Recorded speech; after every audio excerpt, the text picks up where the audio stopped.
I grip Eli's small hand a little tighter as we step through the heavy glass doors of the Copperhouse Grill. The rich scent of aged steaks and buttery sauces wraps around us like an expensive perfume. A hostess with perfect posture greets us, her practiced smile warming when she spots my 8-year-old son straightening his little clip-on tie. "Good evening, Miss Monroe.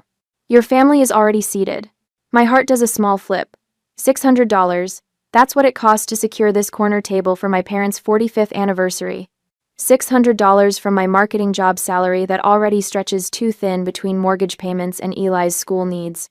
But tonight needs to be perfect. "Ready, buddy?" I ask Eli, who nods solemnly. The restaurant unfolds before us, all amber lighting and polished wood. A piano player coaxes something classical from the grand piano in the corner. Couples lean into intimate conversations. The hostess leads us past it all toward the large round table where my family waits. I spot them immediately. My younger sister Brianna, her perfectly highlighted hair cascading over a designer dress that probably cost more than my monthly mortgage payment. Her husband Derek nods absently while thumbing his phone. Their 2 boys, 7 and 5, squirm in their chairs despite the tablet propped between them. My father Frank sits tall in his chair, my mother Elaine beside him, both beaming at Brianna's sons. On the table between my parents rest 2 wrapped gifts with bright blue ribbons, one for each of Brianna's boys. Nothing else. "We're here," I announce, summoning warmth into my voice. Mom glances up. "Oh, Alexis, there you are." Not a single pair of eyes shifts toward Eli. "Happy anniversary," I say, leaning down to kiss my mother's cheek. It's cool against my lips. 45 years is incredible. Dad accepts my kiss with a stiff nod. "Thank you for setting this up." Brianna barely looks away from her phone. "Hey sis."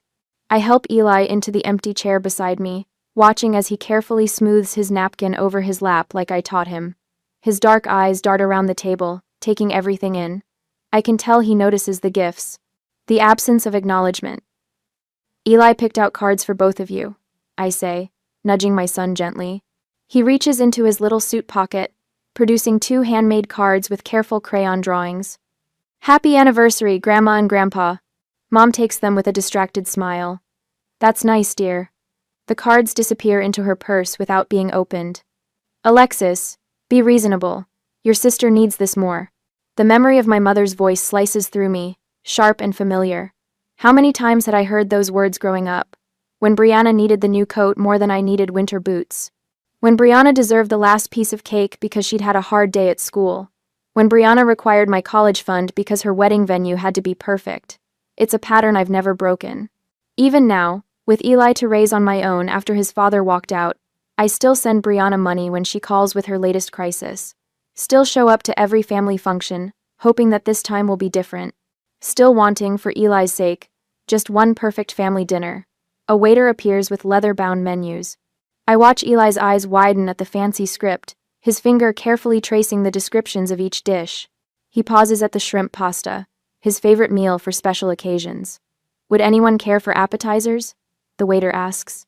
Brianna's boys shout their demands, while my father nods approvingly at their healthy appetites. When the waiter turns expectantly toward Eli, my son looks up at my father first. A child's instinctive deference to the family patriarch, then back to the menu. "Could I have the shrimp pasta, please?" Eli asks, his voice barely audible over the piano music. The waiter looks toward my father, who continues studying his menu as if Eli hadn't spoken. The silence stretches uncomfortable seconds longer.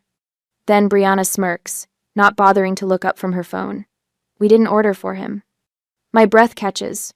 Before I can respond, my father adds coldly, "You should have packed him something." The table goes deadly silent.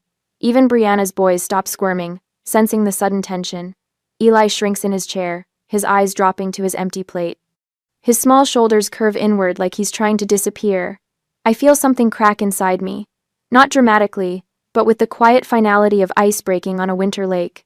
5 years of raising this gentle, kind boy alone. 5 years of bringing him to family gatherings where he's treated as an afterthought. 5 years of telling myself it would get better if I just tried harder. My face remains perfectly still as I process what has just happened. My family has deliberately excluded my child from dinner. At an event I paid for. At a table I reserved. The waiter shifts uncomfortably beside us. "Perhaps I should come back." "No," I say, my voice unnervingly calm. "That won't be necessary." I stand slowly, straightening to my full height. Please cancel any pending orders for this table. Alexis. My mother begins, alarm creeping into her voice. Bill it all to my father. I continue, meeting the waiter's eyes. It's his celebration, after all. I reach for Eli's hand. He looks up at me, surprise replacing the hurt in his eyes. It's the first time he's seen me stand up to my family. The first time I've truly chosen him over their approval. Frank's face reddens. Now wait just a minute. No, I say again. I don't think I will. Brianna's mouth hangs open in shock as I guide Eli from his chair. We walk away from the table, past the curious glances of nearby diners, through the elegant restaurant where I'd hoped my son might finally feel included in his own family. He squeezes my hand as we reach the doors. Are you mad, Mom? Not at you, I tell him. Never at you. Only at myself, for how long it's taken me to see what was right in front of me all along. Later that night, my phone buzzes for the 13th time. I don't need to check it to know who it's from. The screen lights up the darkened kitchen where I sit alone. Bank statements spread across the table like fallen leaves. Each notification brings another accusation. Frank, you humiliated us in front of everyone, after everything we've done. Elaine, how could you embarrass your father on his special night, after everything we've done for you? Brianna, so dramatic. It was just dinner. You're overreacting as usual. I sip cold coffee and pull another statement from the stack. The truth hides in plain sight between deposit notices and withdrawal confirmations. My fingertip traces each transaction as if touching a bruise to confirm it's real. There it is, $900 transferred to Brianna's account on the 1st of every month for the past 8 months. Half her rent, though she'd claimed it was for emergency car repairs the first time. Then medical bills, then her boys' school supplies. The money never came back. Another statement reveals $3,000 in emergency loans that vanished without repayment or acknowledgement. 4 years of my life cataloged in financial support that no one remembers giving. I close my eyes, the numbers burning behind my lids. When I open them, I notice Eli's school photo on the refrigerator, his cautious smile, those serious eyes taking everything in. Just like at the restaurant. My phone buzzes again. I silence it. 3 days pass in blessed quiet. I'm chopping vegetables for Eli's lunch, when knocking erupts at the front door, 3 sharp raps that speak of entitlement. Through the peephole, I see them. Frank stands center, shoulders squared in his golf polo. Elaine hovers behind him, arms crossed. Brianna shifts her weight from one designer heel to the other, chewing her lip in fabricated distress. I consider pretending I'm not home, but their car is visible in my driveway. I've run out of places to hide. Coming, I call, wiping my hands on a dish towel. The moment I open the door, Frank pushes past me into my modest living room. The space shrinks with their presence. We need to talk, he says, not waiting for an invitation. Eli is at school, thankfully. This isn't something an 8-year-old should witness. About what? I ask, closing the door behind them. Frank's nostrils flare. About that dinner fiasco. You embarrassed this entire family. Brianna's eyes well with practiced tears. People are still talking about it. Our reputation. Frank slaps a folded paper onto my coffee table. It unfolds to reveal a typed invoice for $1,200, double my original deposit. You owe us. Elaine steps forward, voice honey-sweet but eyes cold. Be reasonable, Alexis. Pay up, or we'll tell everyone what an ungrateful daughter you really are. The threat hangs in the air between us.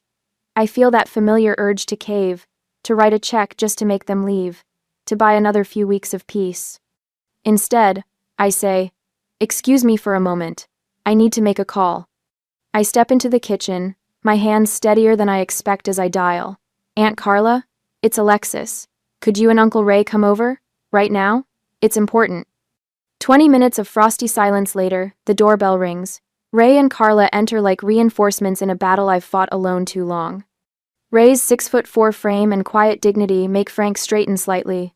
Carla, my mother's older sister, surveys the scene with sharp eyes that miss nothing. What's this about? Ray asks, voice calm but carrying authority Frank has always resented. Brianna starts her performance again. Alexis abandoned us at Dad's anniversary dinner and now won't take responsibility. That's not what happened, I interrupt, surprising myself with my steady voice. They refused to feed Eli, at a dinner I paid for.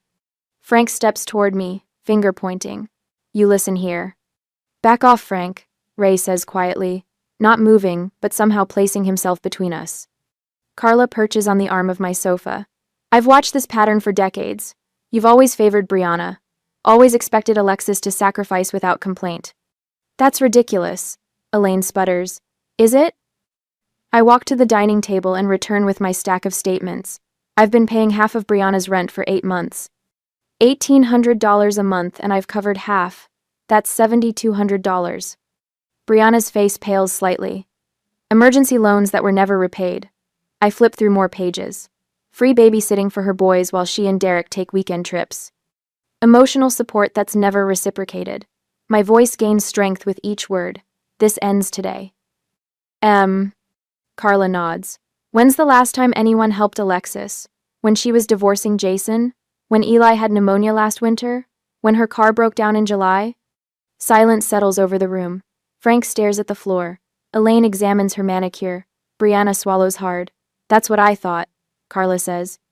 I walk to my purse and remove 6 crisp $100 bills, money I can't really spare but need to spend for my sanity. I slide them across the coffee table toward the invoice. Half the deposit. That's fair. Ha. Frank reaches for the cash. Now about the rest.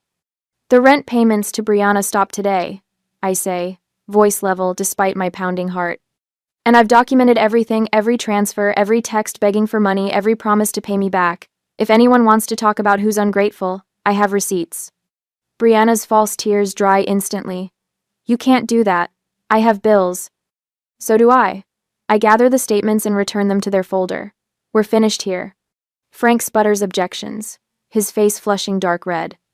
Brianna looks panicked, her eyes darting to Elaine for support that doesn't materialize. I believe my niece asked you to leave, Carla says, standing. Ray moves toward the door, opening it wide in silent invitation. They file out Frank first, then Elaine, then Brianna, who pauses to hiss. You'll regret this, before Ray's presence urges her forward. I close the door behind them. The house feels suddenly larger, the air easier to breathe. Ray squeezes my shoulder once before he and Carla slip away with promises to call tomorrow. Alone, I slide down against the door until I sit on the floor. My hands tremble violently now, tears I wouldn't let them see build behind my eyes. But I hold them back. Eli will be home soon. He doesn't need to see me cry. Not today. Today, for the first time in my adult life, I've chosen myself. 2 days later, I checked my phone for the 10th time this morning, scrolling through my notifications with a knot forming in my stomach. Brianna's Facebook status glows from the screen. Some people forget where they came from when they think money makes them better than family. 27 likes. 5 comments asking what happened. Mom's response appears directly below, complete with heart emoji. Some people forget where they came from. The vagueness is deliberate. Just enough information to signal something's wrong without providing context. Just enough to make people curious. Just enough to make me the villain. My phone rings. Cousin Beth's name flashes on the screen, the 3rd family member to call today. I send it to voicemail, adding her to the growing list of calls I'm screening. The quiet satisfaction of this small boundary surprises me. 2 weeks ago, I would have answered immediately, desperate to explain my side. Not anymore. My notepad sits open on the kitchen counter. Every interaction since the restaurant confrontation, methodically documented, dates, times, exact wording. What began as a defensive measure has become oddly comforting, like building a fortress around Eli and me, one fact at a time. The phone buzzes with a text from Jennifer, my coworker. Coffee before work tomorrow? You seem like you could use a friend. I type back yes, before I can overthink it. Sunday morning brings church, a ritual I've maintained for Eli's sake despite my complicated relationship with faith.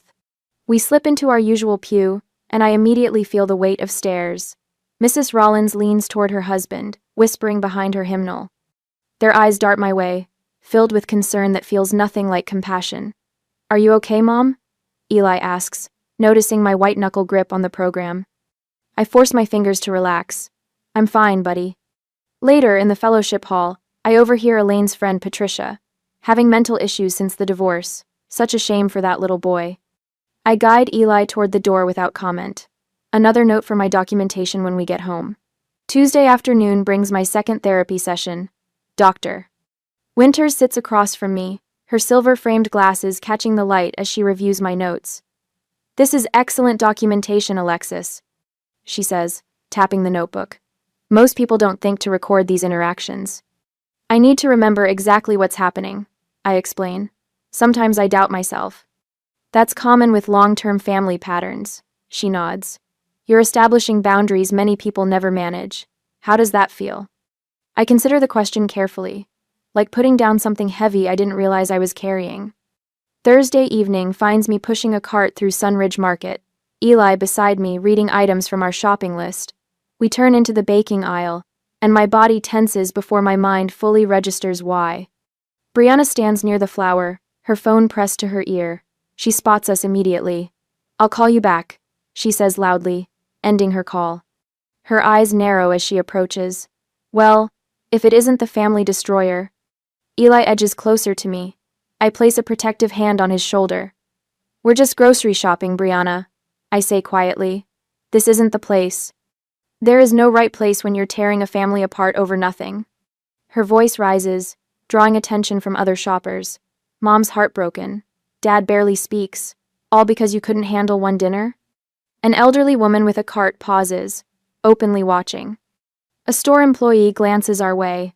"This isn't about dinner," I say, keeping my voice low and steady. "It's about respect. For me and for Eli." "Respect?" She laughs, the sound brittle and hollow. "What about respecting the people who've always been there for you, who've supported you through everything?" The lie is so blatant I almost laugh. Memories flash. The rent payments I've been making for her apartment. The emergency cash transfers that never got repaid. The childcare I provided while she and Derek took weekend trips. "You'll regret choosing your pride over family." She continues, voice dropping to a theatrical hiss. "Family is everything, Alexis. Everything." I said.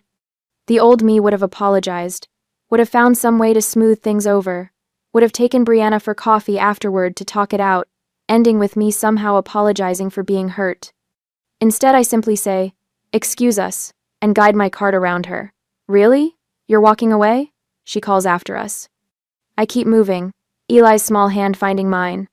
"You did good, Mom," he whispers, once we're in the next aisle. His approval fills me with unexpected strength. The support continues to appear in unlikely places. Jennifer meets me for coffee before work, listening without judgment as I share carefully edited highlights of the family drama. "Sounds like you're finally standing up for yourself," she observes. "About time." Miss Watson, Eli's teacher, mentions during parent pickup that he seems more confident in class. "Whatever changes you're making at home, they're working," she says with a warm smile. Dr. Winters validates my boundaries as healthy, not selfish. "Your family has a narrative about who you are and what you owe them," she explains. "When you challenge that narrative, they'll escalate before they accept the new reality." Aunt Carla calls daily, her check-ins a lifeline of family connection without the toxicity. "Your mother pulled this same routine when I refused to loan Frank money for his failed hardware store venture," she reminds me. 2 months of silent treatment, then she pretended nothing happened. Most surprising is the single-parent support group I joined at Dr. Winters' suggestion. Here, among strangers sharing similar struggles, I find myself opening up about patterns I've never articulated before. Their nodding understanding feels like permission to continue healing. The following week, on Wednesday, my phone rings during a client meeting. Eli's school number flashes on the screen. "Miss Monroe?" The principal's voice sounds strained. "Could you come in this afternoon? There's a situation we need to discuss." Ice forms in my stomach. "Is Eli okay?"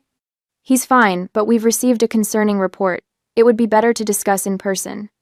3 hours later, I sit across from Principal Delaney, a woman from Child Protective Services beside him. My hands shake slightly as I fold them in my lap. Someone has filed an anonymous report claiming neglect. The CPS worker explains, her tone professional but not unkind. "We're required by law to investigate all reports." The fear that initially flooded me transforms into something harder, colder. What kind of neglect? Inadequate food unsupervised after school hours, possible emotional neglect. Each accusation is so absurd it would be laughable if it weren't so serious. My mind immediately catalogs the facts. fully stocked fridge, Eli's after-school program attendance records, his excellent academic performance. When would you like to conduct your home visit? I ask, my voice steadier than I feel. The CPS worker looks surprised at my directness. Tomorrow morning, if that works for you. Perfect. That night, I don't panic or cry. Instead, I clean our already tidy home, organize Eli's schoolwork into labeled folders, and print out his medical records showing regular checkups. I lay out his carefully planned lunch for the next day. Then I call Aunt Carla. Brianna, she says immediately when I explain. Has to be. The CPS worker arrives promptly at 9 the next morning. She tours our modest but well-kept home, checks the refrigerator and pantry, reviews Eli's school records, and observes his clean bedroom with appropriate toys and books. Miss Monroe, she says as she makes final notes, I'll be closing this case immediately. This appears retaliatory. What does that mean? I ask, though I already know. It means someone likely filed this report to punish you, not out of genuine concern for your son. She looks up from her clipboard. Unfortunately, we see this in family disputes. I'm sorry for the inconvenience. After she leaves, I call Jennifer to reschedule our lunch. Then I make another call, to an attorney recommended by a member of my support group. I need to document harassment. I explain over the phone, and I need to know my options. 2 days later, I sit in Attorney Lawrence's office with my evidence spread before us. Every Venmo transfer to Brianna, every rent receipt, every begging text message. $7,200 over 8 months, she says, reviewing the figures, plus childcare hours equivalent to approximately 4,000 in services. She looks up at me over her glasses. You've been thorough, that's good. I'm learning to be. And you've been recording all interactions with family members? I nod toward my notebook. Dates, times, exact wording whenever possible. Excellent. I can draft cease and desist letters based on the harassment pattern and false CPS report. She taps her pen against her legal pad. You understand this will effectively sever your relationship with them? The question should terrify me. Weeks ago it would have. Now I feel only clarity. This isn't family drama anymore, I tell her. It's war. I watch the FedEx driver retreat down my walkway, his shoes crunching on autumn leaves. The cease and desist letters rest in my hands, 3 identical envelopes addressed to Frank, Elaine, and Brianna Monroe. My attorney, Sarah, assured me this was necessary after the CPS ambush. You're doing the right thing, she had said yesterday, sliding the documentation across her desk. False CPS reports are serious. These letters establish a paper trail. The envelopes contain meticulous records, bank statements showing years of financial support, text messages begging for emergency loans, and a formal statement from the CPS worker confirming their visit appeared retaliatory. Sarah's stern warning about legal consequences sits prominently on the first page. My terms are clear. The financial exploitation ends today. I drop the letters into the outgoing mail slot and exhale. For the first time in years, I'm not seeking approval or fearing disappointment. I'm simply protecting what's mine. My phone buzzes that evening while I help Eli with homework. A number I don't recognize. Alexis? It's Derek. Brianna's husband. My finger hovers over the end call button. Please don't hang up, he says quickly. I'm not calling to argue. Then why are you calling? My voice remains neutral, neither welcoming nor hostile. Brianna pushed for the CPS report, he admits, his voice low. I tried to stop her, but... He pauses. Look, check your Venmo in 5 minutes. I'm paying back everything, the rent, all of it. Why now? Because this has gone too far. The resignation in his voice surprises me. $3,600. That's what we owe you, right? I'm done enabling this. She's on her own now. Sure enough, 5 minutes later, my phone pings with a Venmo notification. $3,600, with a simple message. I'm sorry. Another text follows. They're planning something else. Be careful. I don't respond immediately. This unexpected alliance feels like quicksand, too dangerous to reject outright, too unstable to embrace.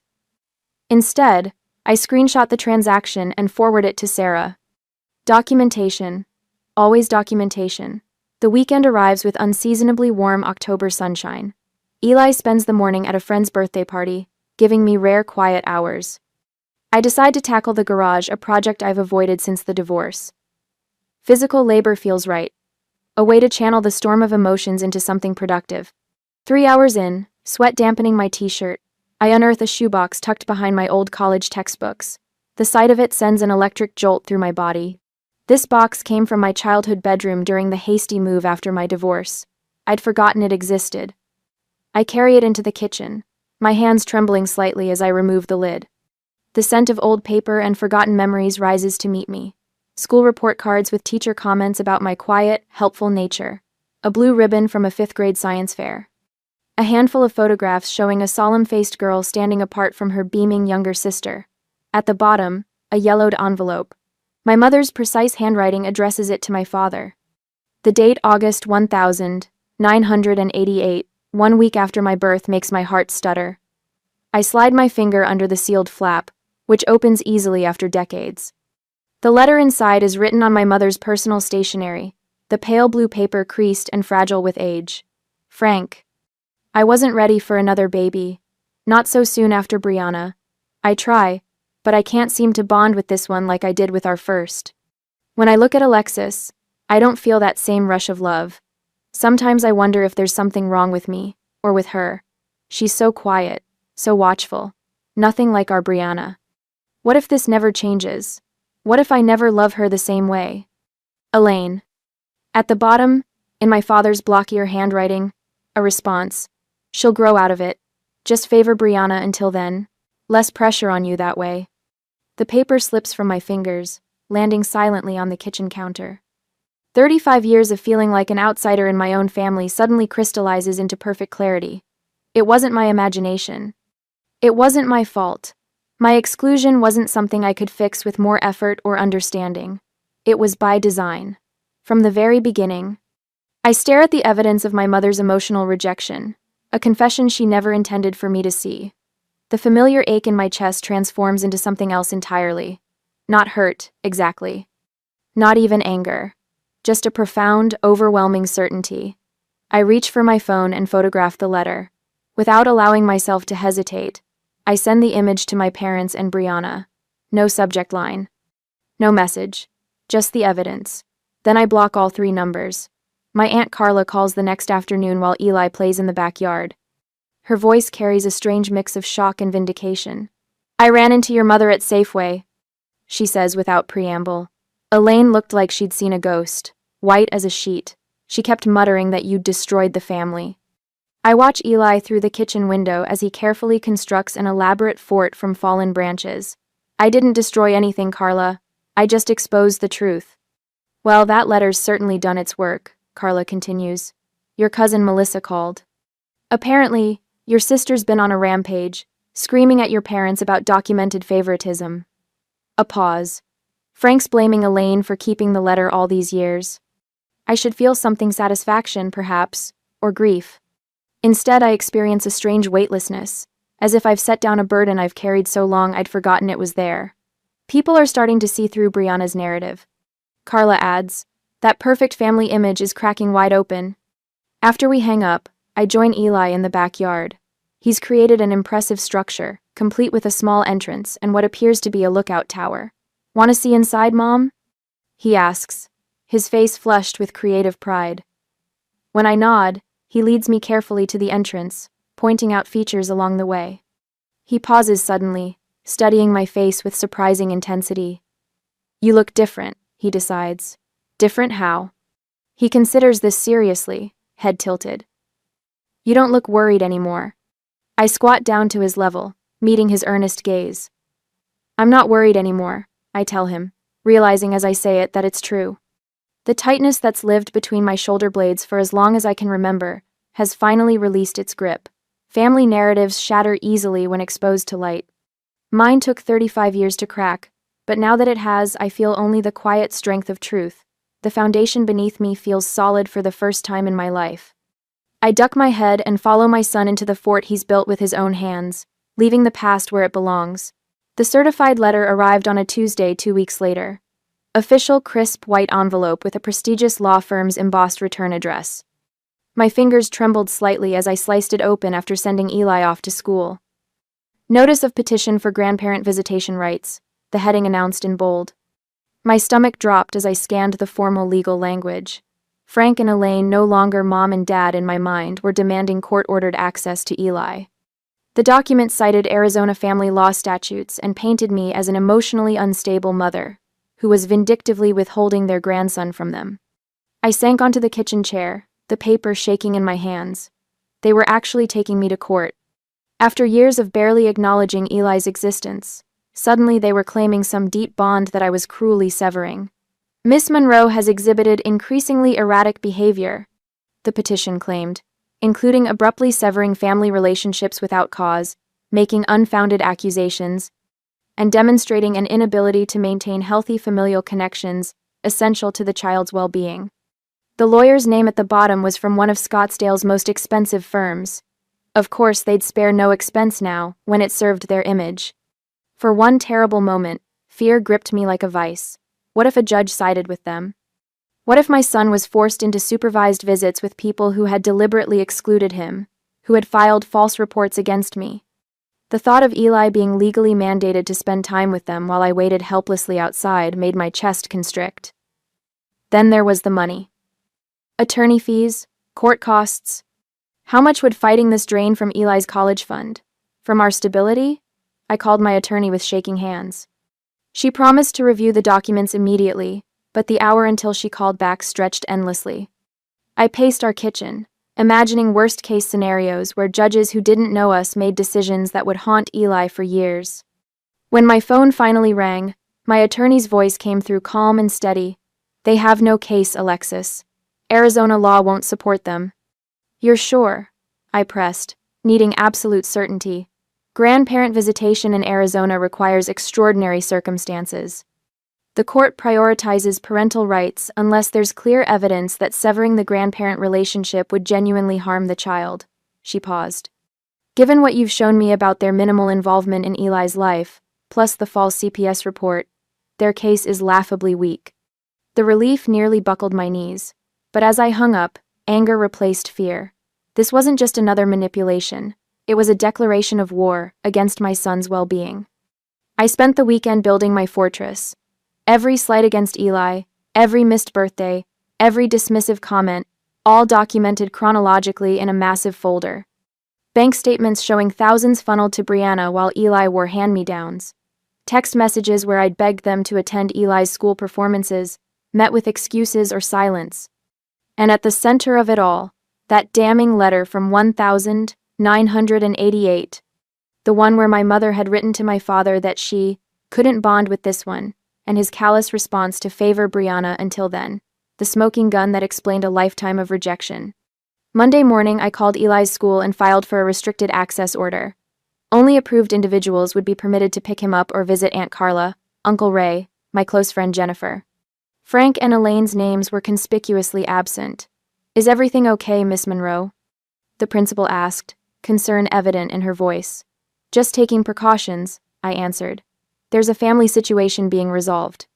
That afternoon, I met with my estate attorney and updated my will. If anything happened to me, Carla and Ray would become Eli's legal guardians. Not Frank and Elaine, not Brianna. The document felt like armor protection extending beyond my lifetime. When my attorney delivered our formal response to the grandparent visitation petition, she called afterward with barely contained satisfaction. "Their lawyer just called me," she reported. "He's advising them to drop the case." "What changed his mind?" I asked. "Your documentation, particularly that letter from 1988. He said he can't in good conscience pursue a case that would be this damaging to his clients if it went public." I had won. Not just this battle, but the war. Years of allowing myself to be the family doormat had cultivated in me the perfect weapon, meticulous record-keeping, born from desperate attempts to understand what I'd done wrong. The following morning, I mailed identical letters to Frank, Elaine, and Brianna.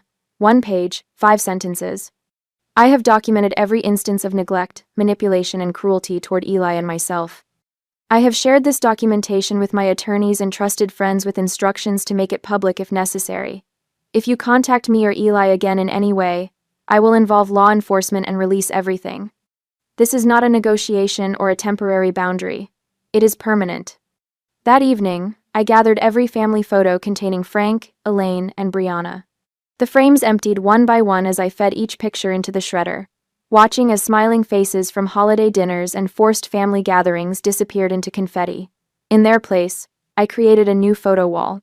Eli and me at the Grand Canyon, Carla and Ray teaching him to fish, Jennifer's family joining us for Thanksgiving, our chosen family, the people who actually showed up. My phone buzzed with texts from extended family members I hadn't heard from in years. My father's brother asking if what he'd heard was true. My mother's cousin expressing shock at the CPS report.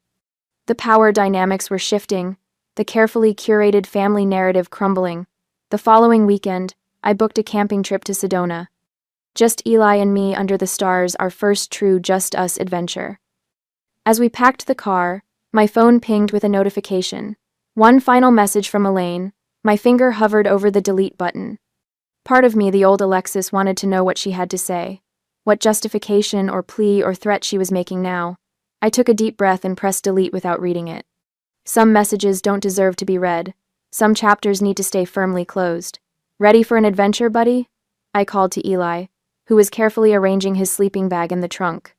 His smile, relaxed and genuine in a way I hadn't seen in months, was all the confirmation I needed.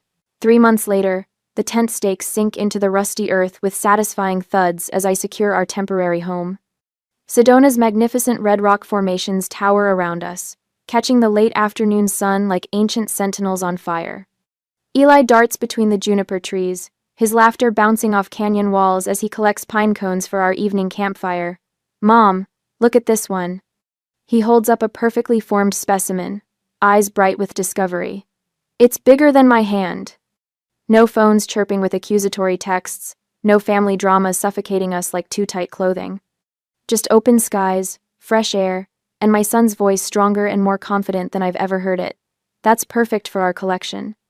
I call back, smiling as he carefully places it with the others. Eli chatters about rock formations and desert wildlife as we finish setting up camp, his knowledge surprising me. The quiet, hesitant boy from the Copperhouse Grill has transformed into this curious explorer who now speaks without first checking if anyone wants to hear his thoughts.